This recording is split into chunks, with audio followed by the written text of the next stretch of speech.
So at least you said at the end if they created an early play and snowball, they can win. But basically, that felt like Lesboy was just listing all the players in the league that he thinks are good shot callers and then saying TDK does not have one. Yeah, it's going to be difficult. Also demoralizing if they lose this game with that mentality. Let's check out the starting lineups and see if that actually happens. On the blue side, it's going to be Team Solo mid. In the top lane is Dyrus, Santorin in the jungle, Bjergsen in the mid lane, Wild Turtle at AD carry, and Lustboy at support. Lustboy laying down some talking in that feature. On the red side, it is Team Dragon Knight. Seraph in the top lane. Kez in the jungle.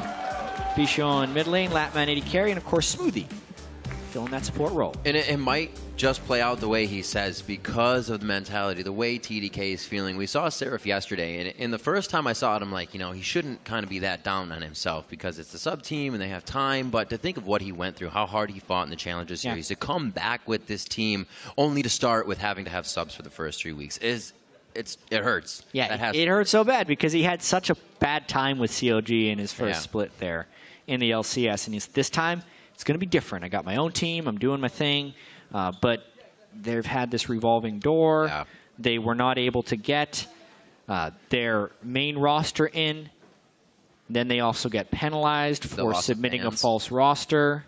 And they lose bans in all of their games. It's been a rough road for TDK to start the LCS. And after this game, that's a third of their regular season is gone with the sub squad. So they have a huge uphill battle, and they know that they have this. They're trying to make it less of an uphill battle, but in order to do that, they have to beat TSM. Well, we'll see if they kind of go for comfort picks once again. I believe that's kind of what everybody has as the great opinion is pick what you have been playing usually. Like we mentioned before, Team Dragon Knights, Bishu, Latman, and Smoothie did not expect to be playing against Bjergsen, Wild Turtle, and Lustboy and the rest of the team this week. So there's a bit of confusion right here.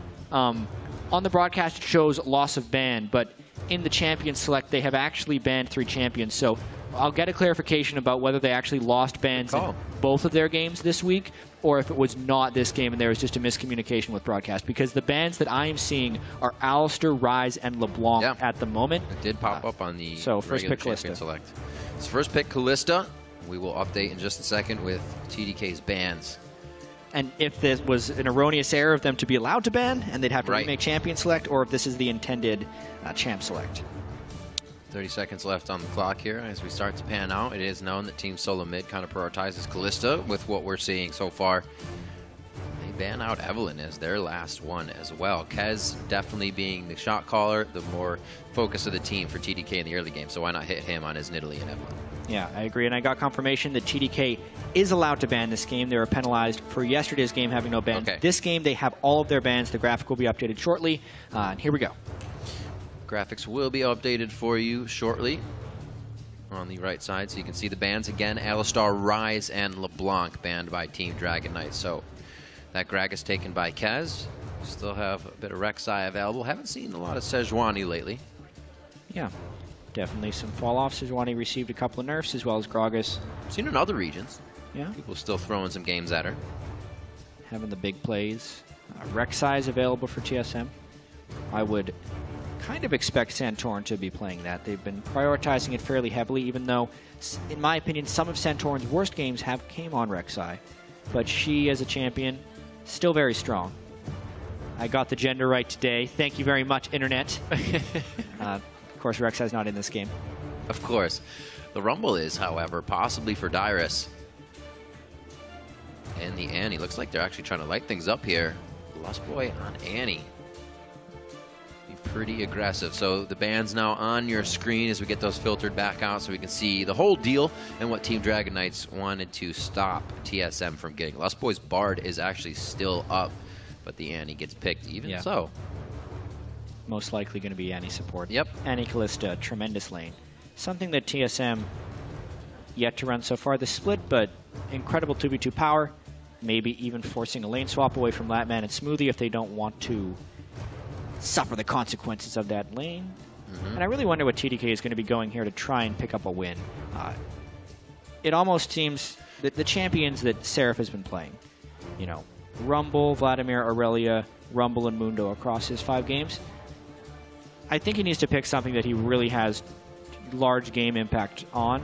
I would love to see him on Nidalee, but that's banned. Yeah. So at this point, maybe a hacker. Do something a little bit crazy. Malphite and Vladimir being locked in. Yeah, means you're seeing at least something cool. They can flex that either side. Keen's already played Malphite in the mid lane, so that could be his. Like you said, the flex could happen. Rek'Sai being locked in, or Hubbard actually, with the Azir as well. Team solo mid.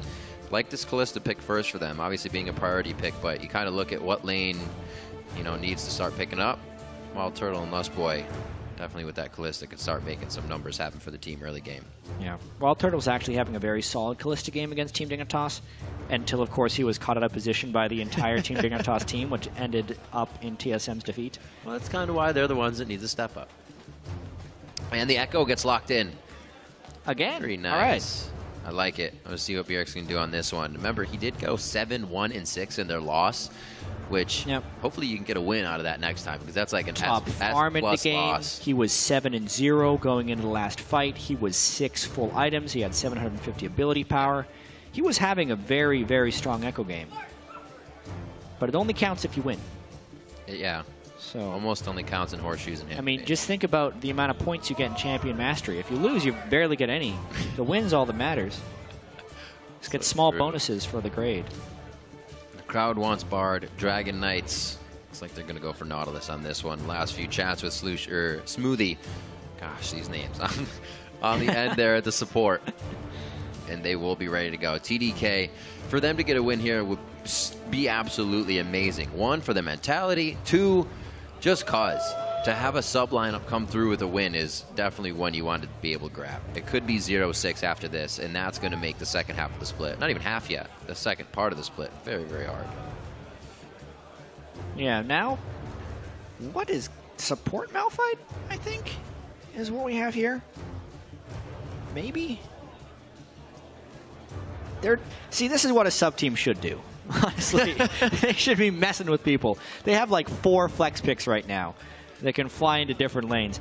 We have seen all of these things in time within the LCS. Like, we've seen support. So support Malphite was a thing for Green Tea, who used to play for the LMS region. Yep.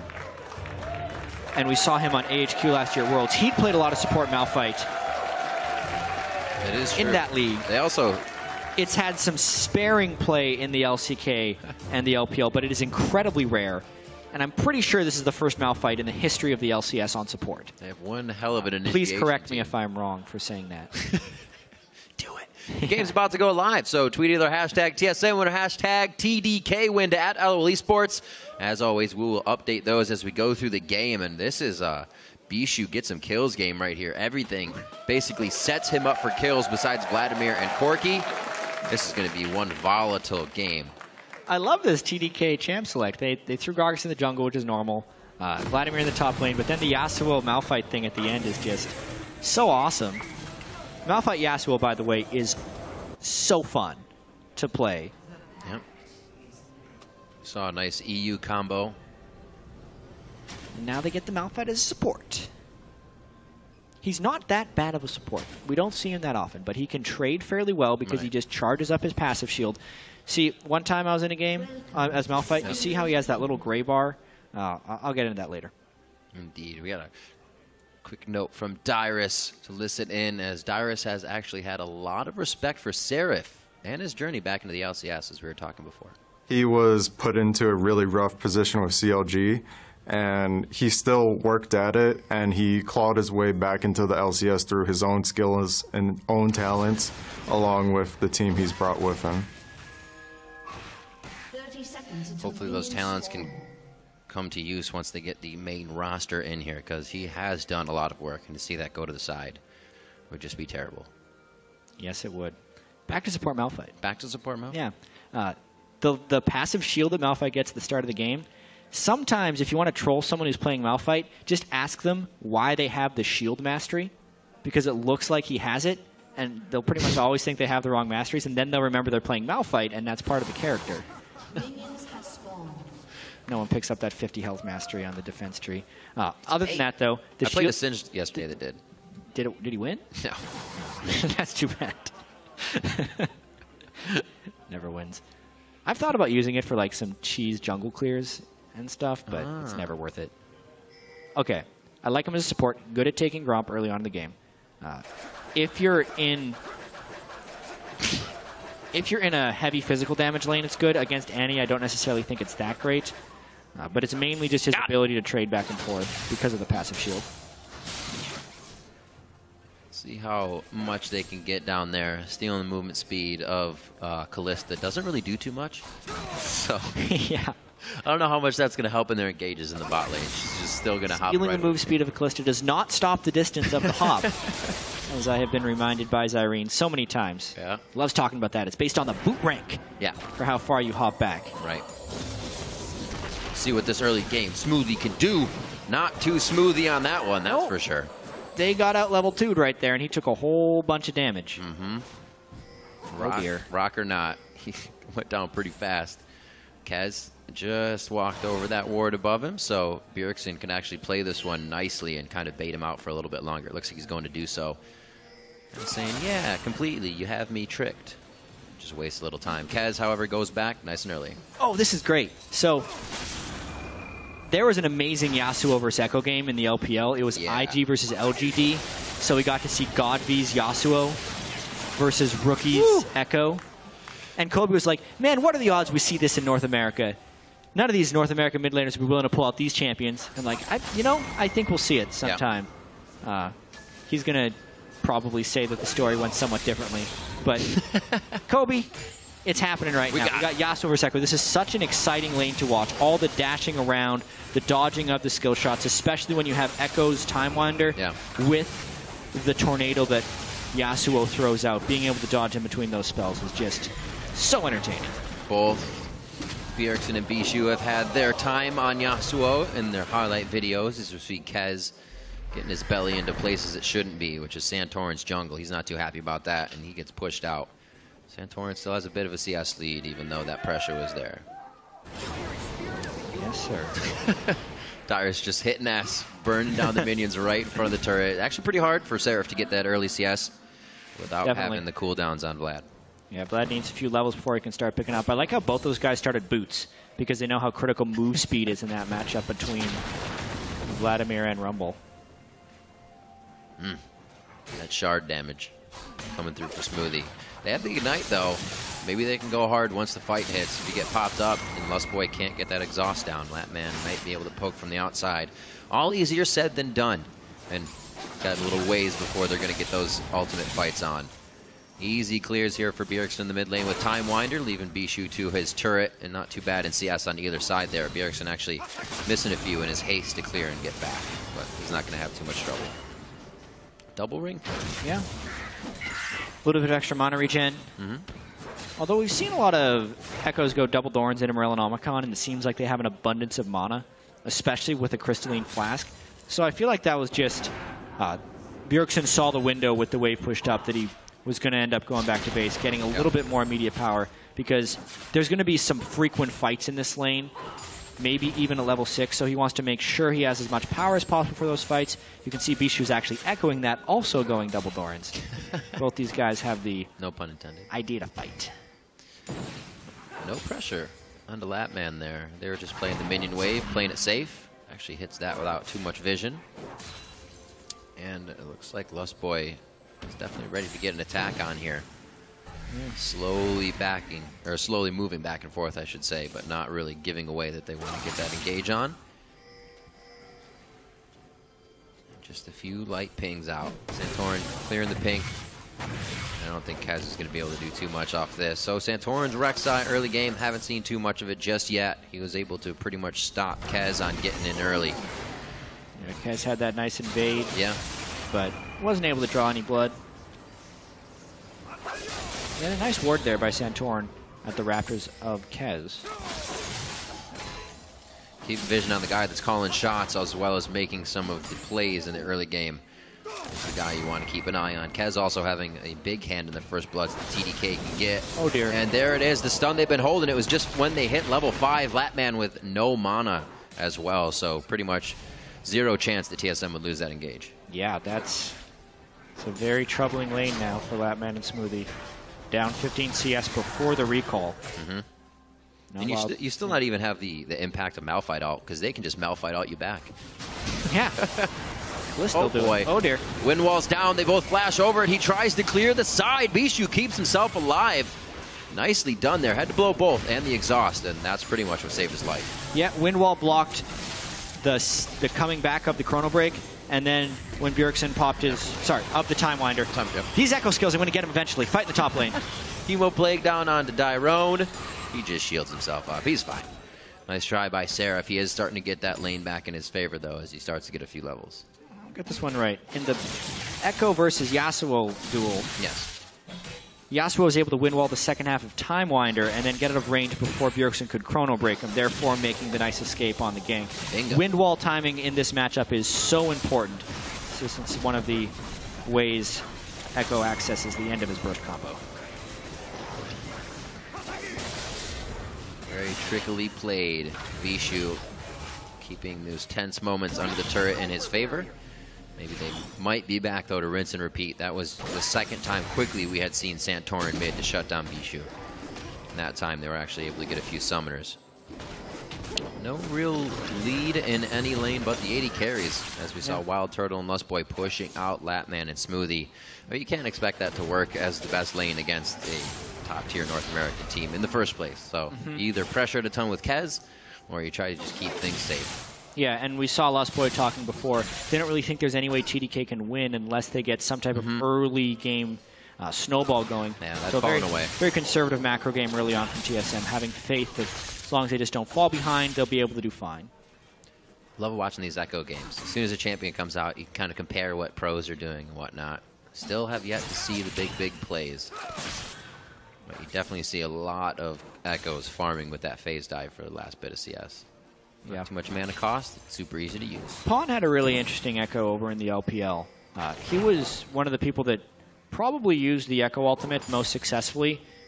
He invested a lot into it, but sometimes he kind of be in an aggressive place, flash away, which then was better access to baiting people into his ultimate afterwards, and he got off some pretty nice ults, but at a high cost. Comes back. Target focus enough for your shadow to get in the right spot. Very, very hard thing to do. It's kind of why people say Echo is very hard to use in competitive play. It's like you don't chase an Echo, you don't chase a Singed. Just don't go behind Whoa! him. What a phase dive. They just literally smacked heads together as they went in for that. Bjergsen just smirks and walks away. Still pressure from Team Solo mid. They're not even really getting any aggression out of TDK here. TDK is collapsing, but it's just to push TSM out. They've been able to get all the wards they want and all the information out of that small invade here, and they're not really giving up just yet. Again, Lustboy and Santorin making their way in. Trying to persistently invade this blue buff. It's like, would you like to help Latman or get your blue buff? How about no? Oh, he's going to cook him down. Chemo Plague's on. It's the last bit of damage. They both flash it. Wow, Seraph gets a 1v1 on Dyrus. And that's the only lane that had been winning for TDK. Seraph goes for the Spectre's Cow first for a little bit of tankiness, and in the sustained fight takes down Dyrus in a 1v1. That's got to feel good. They're going to both be back at it as well. Teleport's not used by either of them. Maybe Dyrus can get back into a fight that would put him back in the game here if the team can hold it for long enough. Also, Seraph could be joining in here if he wanted to after that kill. Parallel convergence. Separate the fight for a little bit, and it looks like that's going to be all both teams have to say about that one. So the fight, or the kill rather, not coming from the blue buff fight, but from Seraph's 1v1 in the top lane. Yeah, now that Seraph has that Hextech revolver, he is going to be a sustained monster. Maxing his transfusion as well on Vladimir. That's going to be a real tough lane for Dyrus now. Even if they have Wild Turtle down here in the bottom lane. Whoa! Is there a ward in that brush? What? No, that was really fast reaction. Holy crap. Like, that's incredibly impressive. There is obviously a low ping environment right here, but the reaction time required to flash a flash ult Malphite. Wow, that was really quick by Wild Turtle. Fast fingers right there. Because a lot of times Malphites flash first, so see if he he flashed into the brush. No, Let me see. No, he walked in. Whoa! Whoa! Jeez. The amount of time he had to react to that is hot split seconds. All right, we got a fight in the mid lane though. Bjergsen gets hit up immediately. Chrono break back. He gets about 20% of his HP back, not doing too bad for himself, and they are going to lock things down now. Bishu gets crushed down. Santorin picks up one there for himself, and they finally get back onto Bishu. Very nicely done by Team Solo Mid to even up the gaming kills. Yep, Bjergsen able to ult away a lot of that damage from Yasuo, leaving Bishu with very little to run away with. Collapse comes a little bit sooner from TSM as well, which ultimately grants the kill. So just well played overall by TSM, being in position first. In position pretty much everywhere they need to be so far. 1K gold lead allows them to start controlling the game. This is where they start to kind of just dissect their opponents very slowly and methodically. We're going to have Lustboy going back. It doesn't look like he picks up too much for himself, but recharges to get some more wards out. And those mobility boosts. Seraph here, still the saving grace to see if he can do anything in these team fights. You have the Hemo Plague amping the damage of Bishu on top of a unstoppable forest. There's a lot of lockdown here that could take TSM off guard in these team fights. Yeah, TDK one good Malphite ultimate that isn't instantly flashed away from. Yeah, I don't think we'll see too many of those again this game. Sweeping Blade, Bishu just getting his flow up and safely in lane. We got the rotation now for Team Solo Mid down to the bottom side of the map. The majority means a little bit of dragon time. Or dive and then dragon time. It looks like somebody's going to die in this one. Uh-oh. Yeah. Five-man dive to only 2 people. Dyrus TP already, so Dragon has to come with this, whether they get the kills or not. It doesn't look like Smoothie's going to make it out alive. Latman tries to flash and Valkyrie to one side. Turrets onto Santorin, no trouble there. And Team Solo Mid, like I said, it's going to be methodical as they start to press their lead. Get a 5-man dive on the bot lane. Should be coming up with Dragon after this. Or not, they're backing. There's something too many TSM's members. been able to do in a couple of games. They did it against CLG as well, just a 5-man party in the bottom lane. It's very rare that a team can do this and not get punished heavily by other lanes, but as right now, they had the mid lane shoved up, top lane had a decent window. Flat. Seraph's still going to get a fair bit of stuff, though. Kez taking the blue buff. Every time you do a 5-man dive, there is a cost, so it's on a TSM to make those 2 kills worth it. So they have eyes on Kez. This might push out Seraph a little bit here. Interesting. TSM just wanting the dive, getting the kills for themselves. Santorin says no, actually pulls off the engage in the top lane here. TDK do a nice job at kind of staving off more damage than it could have been. They don't even lose the bottom turret on that. Just the lane that's already been getting hurt. 97 to 121 in that CS between Latman and Wild Turtle. Almost said Santorin as he dove out of the way there. Whoa, Bjergsen. Give me that shield. Getting his aggression on for sure. So he did go the Morello Namicon as well. It feels good. You just need that cooldown. Yeah. TDK probably needing to make a bit of a move, but honestly, this early game's been very slow. Very, very slow. It seems like TSM is playing very safe against this unconventional team composition from TDK, but that puts them at risk, honestly. TSM made a 40-minute mistake in a team fight against Team Dignitas. Would not want to make one here. Oh. Look at that. I like what Bjergsen did there, but he actually put himself closer to Kez on accident. He gets the hit over onto Bishu. Bjergsen gets out alive with the skin of his teeth on that. Wow. Really impressive play right there by Bjergsen. That was incredibly impressive because he made an error showing himself to Kez at first. He tried to Fog of War parallel convergence, dive in with Santorin, but was spotted out and was still able to right the wrong. It's so hard to estimate the amount of damage you're actually doing to Echo, because if you don't kill him cleanly, he will use that ultimate to heal up so much. And that's how he keeps turning around these kills. Bishu with the exhaust on Yasuo just always seems to be ineffective. Then again, he'd just heal up the I feel like the Ignite would help negate some of the healing. TSM now gets enough power to go for Dragon. Easy peasy for them. The Bloodthirster for Wild Turtle as well, as their core items are already starting to be finished. The only one we're really looking at was Bishu's Static Shiv recently, and that Woda keeping Seraph nice and healthy in the top lane here. So more focus has been on Bishu this game, making sure he's not the guy that can wipe out these team fights when it comes to it. Like I said, you have that Malphite, that Gragas, and Seraph that's going to be able to go in all the time. Bishu can finalize those kills, TSM's going to have a hard time in this game. Yeah, still not a very impressive game thus far by TSM. I mean, they're up 1,000 gold on a team that's 0-5 playing with subs and got nearly perfect game by Team Impulse yesterday. TSM will definitely have wanted to play this game much more cleanly. Win is still not yet secured against TDK. They're doing their best, though, to do some rotational play that TDK has been weak at keeping up with throughout their stay in the LCS. So just try and get this turret advantage. Yeah. Seraph, the time has come, says TSM. They will soon be in your lane to take your turret. He will not have all the farm in the world to himself anymore. Oh, parallel convergence over on a Smoothie. He may be a Malphite, but he is a support Malphite. Time Winder on the way back does the majority of damage. Now Santorin gets the majority of Bishu's ult with the Kag on the other side. And Bjergsen getting out full HP. They're kind of just looking right now at a Smoothie with low HP. He gets out. A very nice equalizer actually on the team coming through. TSM still wants this. It seems like it was a bit hesitated though. Seraph making a transfuse kill here. Chrono break by Bjergsen, but he puts himself in a bad spot while being able to get a kill. And it's Seraph now starting to pick up kills. Dyrus a few more for himself. Keds can't figure out if he does want to or not go back in. He chooses to head out as Wild Turtle still could have been the bigger factor there along with Dyrus. What a back and forth fight. We'll definitely have to get another look at that. Yeah, very crazy fight right there. The main skill I noticed though was Dyrus' equalizer, getting a lot of work done in there. Seraph came in late, got good damage down, but ultimately was the equalizer that put the 4-for-3 in the favor of TSM. So TDK trying to desperately push TSM out of their jungle right here. So good start to the fight here. Chain stunning Smoothie, but he still gets his ultimate off onto Santorin, who is what the Yasuo ult jumps down onto.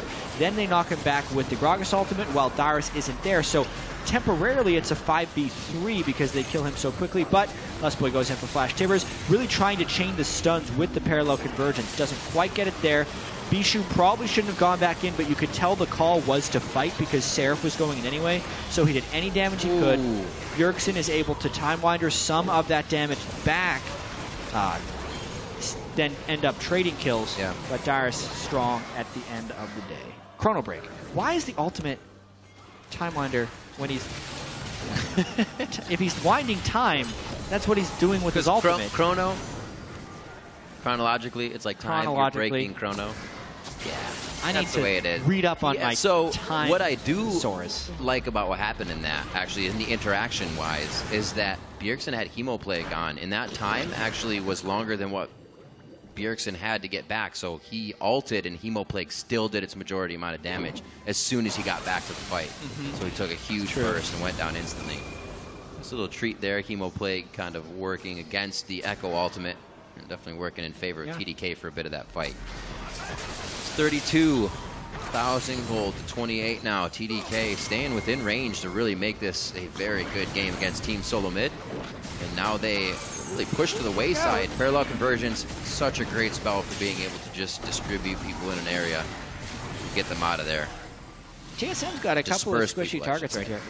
If Bishu is able to farm to a point where he can actually get an Infinity Edge, because Bjergsen's not going to be building too many resistances, the threat of a one-shot onto the Echo becomes more and more real.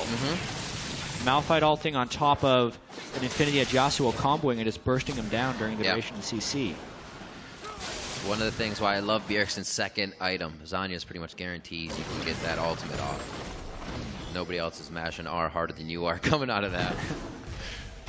Moving up here, TSM finally, again, putting their foot down. They say, this is where we need to go. We can pretty much avoid most of TDK, sorry, as we do this. But also a good bit of move by TDK. One after the other. TSM will rinse and repeat, finally take down these turrets. But will they make the mistakes that have plagued them in the later parts of the game now? They have to avoid doing that. It's only 20 minutes in. Maybe we get 10 minutes before that starts to happen, but hopefully they can keep it from happening. Yeah, TSM has not played the cleanest games this year, starting at 3-2, but they had pretty big gold leads in both of the games they've lost. So there's work that TSM needs to do to clean up all of these things. And we mentioned at the start of the game, TSM typically does win against the bottom tier teams, and TDK at 0-5 is definitely that type of team. One more time. Needs to be clean. Dragon coming up in 30 seconds with great ward control from TSM. Prepping the bottom turret, be taken down. They will be able to get back here in time as well. Home guards up onto Dyrus. Don't see too many more, but it looks like they should be able to make the long haul out here.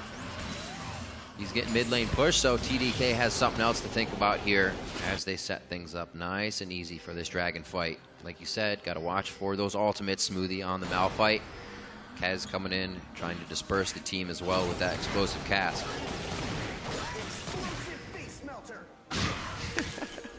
Melting Seraph's face, Dyrus says. Leandry's an Abyssal. So a very strong Rumble at this point of the game. Got the magic penetration. Fully decked out. Helping him a little bit against Latman and Seraph in these engages. Kaz won't tear right through him either. TSM getting the majority, getting goal side, if you will, here to Dragon. They're going to make TDK have to force right through if they want any bit of this. And TSM definitely has the World War I in this point. There's another flash. Dyrus also with the fast fingers this game. That's a huge ultimate. For one member they tried to use there, knowing the equalizer would actually win the dragon fight. It now is the thing pushing them away from the dragon fight. They're on to Seraph. He gets a good Hemoplague down, but there's no follow-up damage, so they're not going to be able to do much. Wild Turtle flashes over the wall to start this one off. That's going to be the parallel conversion shield also on to Bjergsen as he goes for Bishu. He'll get out alive, and TDK real good at disengaging right now, and they need to be. Very impressed by the flashes from TSM on Smoothie's Malphite ultimate this game. Another good one by Dyrus. A bit of a mistake there by Lustboy. He flashed in after he launched himself from Callista, and then I don't think he landed a good Tibbers. Some potential kills not quite picked up by TSM after that one, but nonetheless, they get a kill onto Seraph and control Dragon number 2. Dragon, lane focus. Top lane has to be held accountable for now. Looks like Latman will pick that up, and TSM, a little bit of breathing room to go back and finish up some items. Yep. Enough for that needlessly large rod as well for Bjergsen to start getting a little bit bigger. Looks like he's actually going for full to that Zanya's because he just has over 1,600 right now. So he'll come back and be even more powerful. The ultimates, if they're not hit with flashes, now they're going to miss the Zanya's. Yeah. Tough life for Smoothie. Real tough life. 4,000. A bit of Fog of War. It's all TDK needs, right? It seems like it, but I mean, Smoothie was in the Fog of War, then he flashed out of the Fog of War to instantly out Wild Turtle and was still flashed away. Yeah, that's true. Earlier on in the game. Come into play already, that's for sure, today for Team Solo Mid. They do not want any more losses on the board. And they're not really giving TDK a chance here by overextending it all either. Any wards they place is how far they go, and they've never gone past that. 4,000 gold lead now at 25 minutes in the game. Looks like TSM is going to be on the front doorstep quite soon here. We've actually only 2 dragons to them, so no real threat for TDK to have to worry about that pressure of aspect. But Baron probably going to be coming up quite soon. You got the Hurricane and Turtle with the Bloodthirster now, so you chunk that right down. Yeah, pretty impressive. Not impressive build by Wild Turtle. Pretty standard build by Wild Turtle. Yeah, impressive game. He's had good Callista games. Being able to consistently get his farm. It's TSM's highest priority champion, it feels like, for a reason. But honestly, TSM needs to pick up the pace here against TDK. They're most likely going to win this game. They know Callista outscales the Corki. They feel like they can neutralize the Yasuo. But if Sarah's Vladimir does get to a super strong point, and if Smoothie does have an ultimate that doesn't get dodged out of, then there's still some team fight potential from this TDK team. Yeah.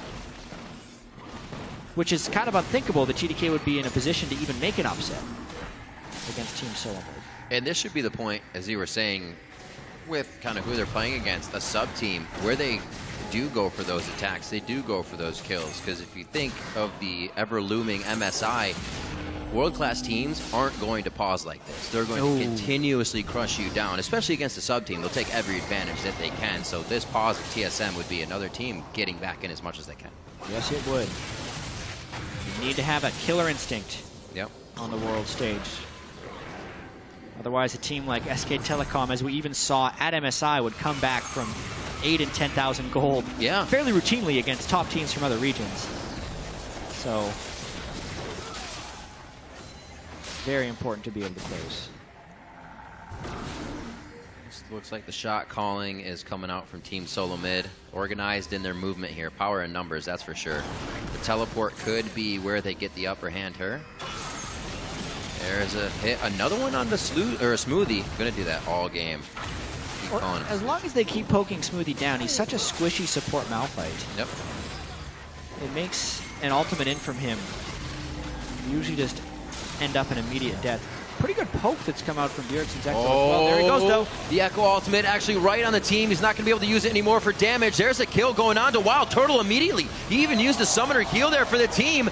That is Bishu going down. Latman on the outside, ready to hit some damage. Lustboy is on the top charging. He can't really come back in yet. They're missing a lot of DPS here, and Latman's still able to fire out with Seraph in the middle of the fight. They push Team Solo Mid off of this one after TSM for the last 3 minutes was prepping this in the mid lane, poking one after the other. It's because TDK got the TSM carries. TSM could not have this happen again in this game. Otherwise, they risk some serious objective-based consequences. Wow, no way. Yeah, and now Crazy because stuff. the AD carry is alive as well, Great TDK play. gets to push down the mid lane. Beautiful combo. That's the Malphite Yasuo synergy. Yep. And Seraph is getting bigger and bigger that they're not going to be able to take him out in fights. Seraph on 1,000 gold after that one as well. If he ends up getting to his Void Staff, it's going to be a very scary Vladimir. Well controlled there by TDK. Let's see this again. Yeah. Smoothie had been poked down a little bit, but he gets his ult onto Wild Turtle. Bishu ends up going up onto Bjergsen, but Wild Turtle is so pushed back that he just gets completely obliterated. A poor positioning start from Wild Turtle. Yeah. Something that had been a problem for Turtle in the past. Rectified itself recently during the summer split, but it seems to be back again. 2 games in a row now, getting caught out of position. And then Seraph, just no one can deal with him. Everyone just has to scatter. I mean, it looked good, right? He was with his team, but then you're thinking, wait, I'm around Bjergsen. Yeah. I'm around You're with your Santorin. team. Guys that can get away much faster and have already done so this game. AD carries need to be with their team, but also separate from their team, Yeah. because they need to keep the proper spacing from the threats. It is very difficult to space against a Malphite, but he has to do better than that. He's got to have a Santorin. Uh-oh. There's that killer instinct, chat, right onto Latman, but do they go too far? Kez gets locked up as well. Whoa, Bjergsen goes so far in. The next phase dive flash, actually, to get the kill. Is it worth, however? Kez now on the chase. It's Lustboy and Wild Turtle. They split a bit, but the team is deciding that they can turn around and fight this one. TSM, a little too much killer instinct. Yeah, Bjergsen trying real hard there to carry, but he guns way overextending and trading back a kill in a fight where he should have been the one to have a catch. Trading a kill like that is a big no-no. Right. How much better is it that Latman's low health and he has to go back and base? That's exactly. your turret without now it's a Bjergsen. Corki down versus an Echo down, and maybe they're at risk if that brush got blind, ulted. Ooh, Kez face checks. Oh, the outer layer of fat almost keeps him alive, but they crisp it up. Wild Turtle comes up with that kill along with Dyrus helping him out. He gets the full hit from Bishu on that last breath. One last hit, and he's going to sweeping blade right through to safety as well. TSM loses 2 more to Kez now, just going down for TDK. Some murmurs of TDK chants coming out of the crowd. This could be a huge upset and TDK's first win in the LCS if they continue winning team fights like this. That was a classic question of which team is at a bigger disadvantage, a team without their mid laner or a team without their AD carry. Big thing is TSM shot caller mid laner Bjergsen is the one gone, whereas Latman, the sub AD carry, is the one missing. TDK had the better synergy in that team fight despite getting jumped on first. They kill Wild Turtle right away. They pick up the Dragon, which gives them good combat stats this late in the game, and they're in position to make a comeback. They don't have too many tanks either to start approaching this late game. Rek'Sai's building pretty big. Santorin's going to get there, but everything that TSM's doing now, earlier, those guys would have been dead. Kaz would have fallen down there. They would have had the fight. But they're just off a few hundred HP each time now. These tanks are getting bigger. TSM's not able to get the kills they want, and it's really throwing them off the fights from what it looks like. 30 minutes in, we'll see if they can kind of fix that mentality and not want to go for that last 100 bit of health that's really putting them in a bad position throughout the entire fight. 3K gold, TSM still creeping forward in that lead, but TDK is not letting it get much bigger. And boy, have they picked up kills recently. 12-9 now as we get into this matchup. TSM's going to start hesitating on what they want to do, possibly. Yeah. That's going to get even worse. Maybe they already are hesitating right now. Some questionable plays there. Wild Turtle needs to watch himself in these fights. It's so difficult, though. against Malphite Yasuo. Yasuo is 0-4-6, but the pressure that he outputs when comboed with the Malphite, knowing whoever gets Malphite ulted is losing at least half of their health. Some pretty big items getting built up, though. Bjergsen getting his Lich Bane done. Oh, he's in a bad spot! Oh, he's in a very bad spot! You can't echo out of that if you don't hit the ground. See, TSM's out of sync completely right there.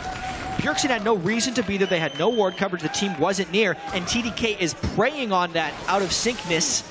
And now there's just no vision control. TDK is sweeping. They are going to pressure this Baron, maybe try and find a fight. The Sentinel spot him out, though.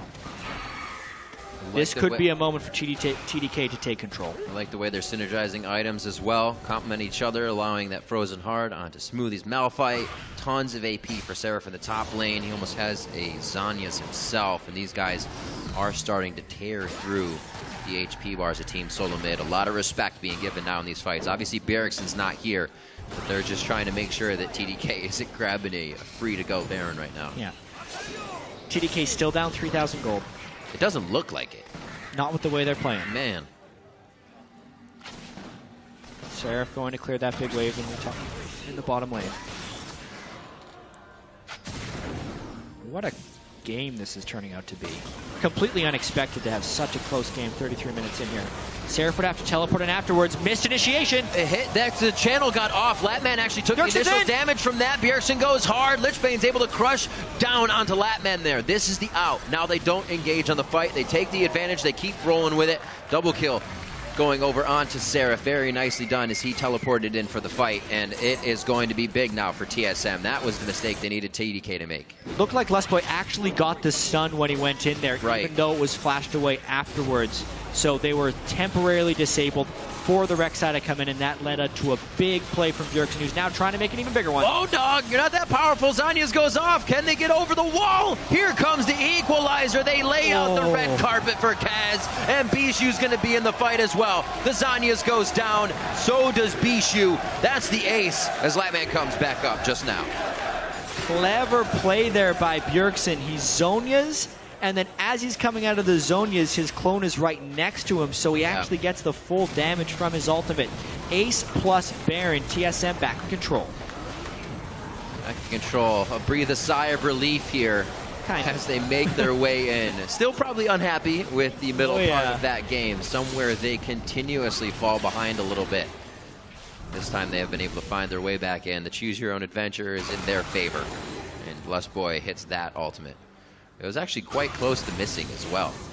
We've seen quite a few of those, but they get one that they wanted. Let's see one more time. This is the Baron, actually. Yeah, this is after the catch from Lustboy and Santorin. So he catches them in the stun, waits a second for the stun, then Zhonya's in. Watch that little guy in the shadows. Boom, props right on top of the equalizer as well to just blow two people up. A 1.3 AP ratio on his chrono break. Able to access the full damage. It's going to sting. It's going to sting a lot. Also being very big on assassinating people, Bishu now has two Zhonyas to look at. He's probably not happy. Parallel convergence far ahead, a very long cast range. And you can see how Bjergsen's actually trying to play that into his favor for getting the gigantic shield that you get. The item differential on the 80 carries is pretty massive as well. Latman with the Infinity Edge build after Triforce, so the two most expensive 80 carry items right there. Wild Turtle has 4 completed items, albeit some cheaper ones. But when you multiply those stats together, Wild Turtle's dealing almost double the damage Latman is with those 4 items. It's one or the other, right? Latman's trying to get the nice car, have a small house, big house, not a small car. It's one or the other. But if you just don't have as much money overall, yeah, you're never going to be happy. Probably going to be behind. That guy always losing the Christmas light war. 30 seconds on the Dragon here. This game now going to 36 minutes with Team Solo Mid having quite a demanding lead in the beginning. Still faltering in their ways of figuring out what they want to do in that mid to late game. Yeah, the main difference is TSM, when the fights they've won, they're the ones making the initiation rather than having Smoothie ult in on them. So the fight where Lustboy and Santorin made the initiation, huge victory for them. It's what's given them control of the game, but when they've struggled, it's been Wild Turtle or Bjergsen walking in a strange place for some farm and getting caught up. I think the jungle fights nicely favor both teams. You get a few Vlad ults with a nice Yasuo ult, but then you don't want to be in the Rumble Annie. going to be a different fight without vision here. And TSM is starting to cut that vision down quite a bit in the jungle of TDK. Almost impossible for them to even contest their resources now as they lose blue after blue and red after red. Looks like the split push as well is going to start bringing all the lanes up to the base of TDK here. So pressure is going to start spreading them thin. See how they react to this. Yeah, been able to grow the gold lead to 10,000. That went quick, actually. Yeah, it was pretty much all from the ace plus Baron. Yeah. Because at the time of the ace, there was actually some bounties that are built up on TDK since TDK was in the midst of a comeback. Good point. Making the swing back even more pronounced. Lust Boy, Lonely Wanderer. What's he doing? Just says hi to the Scuttle Crab, I guess. Just makes his way out. How are you? 17 to 11 here as we enter 38 minutes, coming up on 40. TSM slowly working their way back to the side of TDK's map here. Interesting how Lust Boy's actually built a Banshee's film.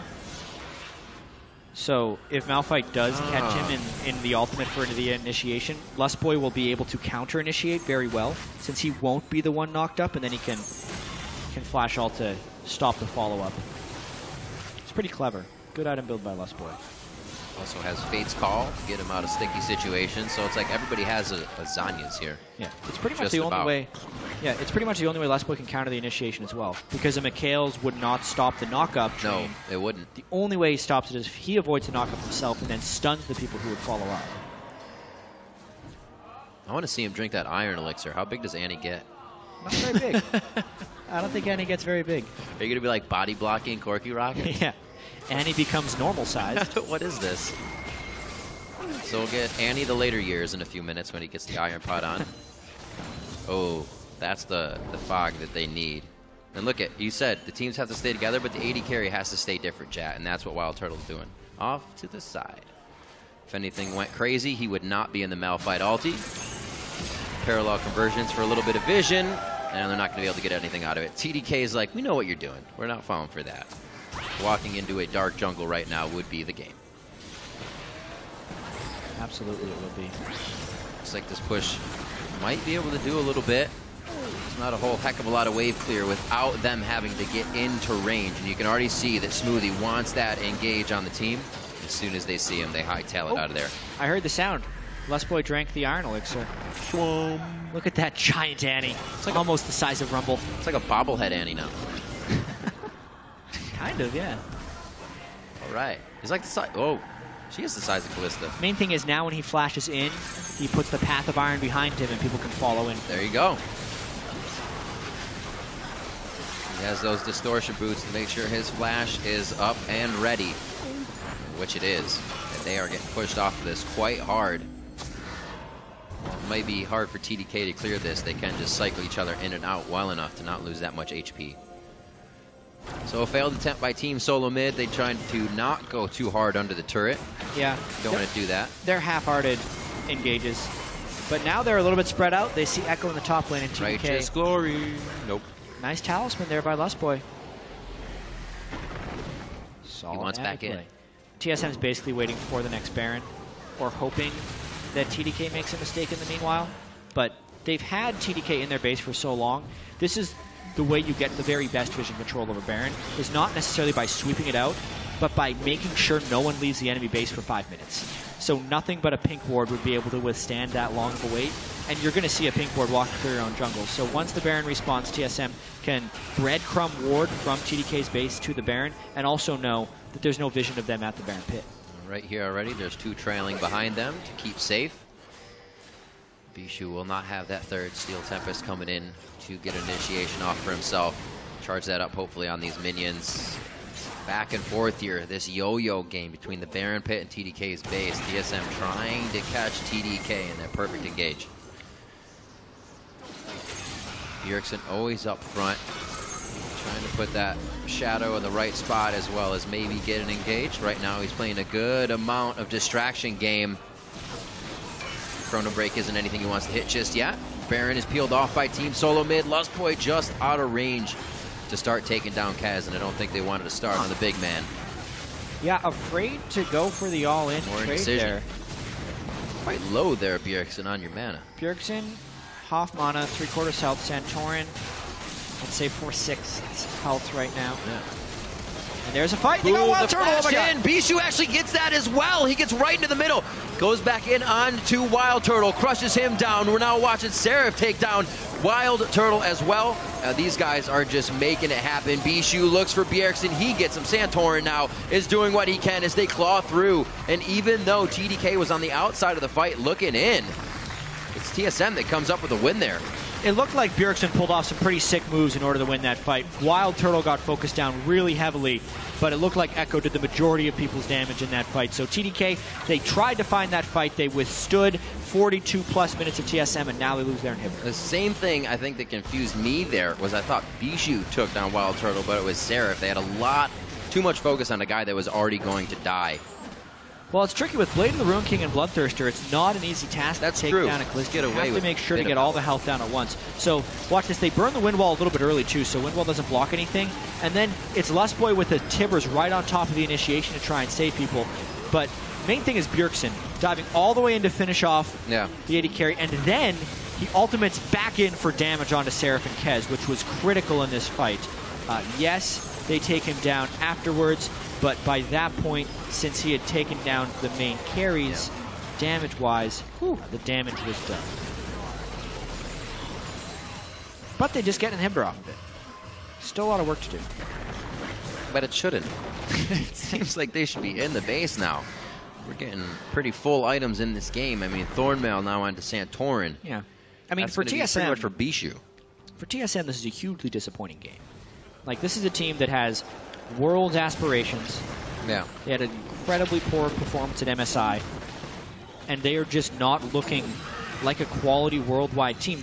They're struggling against an 0-5 NALCS team that is playing with subs, and they're 2 subs, I think, now. Smoothie just joined. Right. And you're it's a 44-minute game, and they're still not secured victory. A very sloppy game here from Team Solomid. Saying that the scrims would go well, and then the scrims would go wrong, and then they couldn't transfer any of the wrong, or they couldn't not transfer any of the wrong, I should say, into games. It just followed them like a plague. They had said they didn't really know what the reason was. They felt good going into game, but they still produced the results of their scrims at MSI. Very interesting kind of scenario to go through is up, down, stay down. Yeah. When you kind of have the hopes and hype of going into an international event. Yes, buddy. He gets out safely. The fights are so quick now as well. When Seraph is off pushing, even though he has his teleport up, the risk is very high. So there's so much initiation potential from TDK here. I think that's the main reason TSM isn't playing around the Baron Pit that heavily. Yeah. But especially with Callista, Rumble, and Echo, and even Annie, like, at this point of the game, they just need to tank with Rek'Sai, do a bunch of damage to the Baron, and then turn if TDK approaches through your line of wards. But they're heavily respecting this Malphite Yasuo combo. This is where TSM got into some trouble last time, right in that corridor. They head for the top side. This should be another inhibitor turret. They can set up a wall of defense there. Flatman going to try to pinch around with Smoothie and the rest of the team. Wards, however, keeping TSM safe on this. And again, thwarted on their attempt. They're just going to have to, go for Baron now. Too much playing around here, too much time giving TDK to clear minions on the way in, and it's Dyrus is going to be the one here on the outside.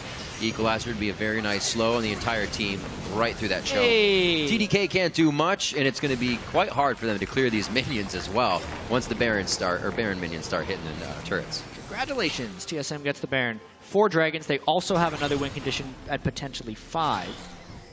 Yeah, that's true. Getting close as well. It's a very defensive build by Bishu's Yasuo as well. And yes, he's been dying a lot, but as far as the way that TDK would have won this game, it's fairly closed now. 2 Banshee's Veils to stop the Malphite combo, and even if they pull off the combo, the Yasuo doesn't have enough damage to actually kill someone. So they need to break the Banshee's Veils with the Corki Rockets. Yep, they actually just got a nice one with the shard from Smoothie. That went onto Lustboy. It could have been a nice hit onto him, but I'm sure they want Bjergsen just as much as they want the engage. Bjergsen's in, crushing down that turret along with Wild Turtle. Lich Bane damage, doing some nice hits. TDK could try to go for broke here. Lustboy just putting himself right up front, says, here you go, here's Tibbers. Bjergsen takes down Smoothie, and TDK is going to have to fight this one into the Nexus turrets. They let the inhibitor go down smartly, but they do not want to have that happen. Flies right in. Bjergsen instantly hits the Zanya. Is going to be able to chrono break back, and he kills that man with the chrono break. Right onto Seraph. Now Bjergsen could go down. Seraph actually can't get any more transfusions out to hit him. Actually, he gets him with the Hemoplague as well. We talked about that earlier. And Seraph finally hits the deck. They're going to start hitting the Nexus turrets on the side of Team Solomid. TDK's base now in shambles. It took quite a while, 47 minutes for TSM to finally get to the Nexus, but they are able to pick up a win.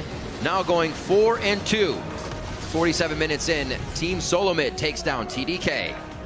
You said it there in the wrap-up, Riv, but it took them quite a while, which I guess is all you can think of coming into this game. Yes, TSM is 3-2 against an 0-5 TDK, but championship aspirations and 2 consecutive split championships in North America is this TSM team coming into the split with exactly the same roster that won in the spring split.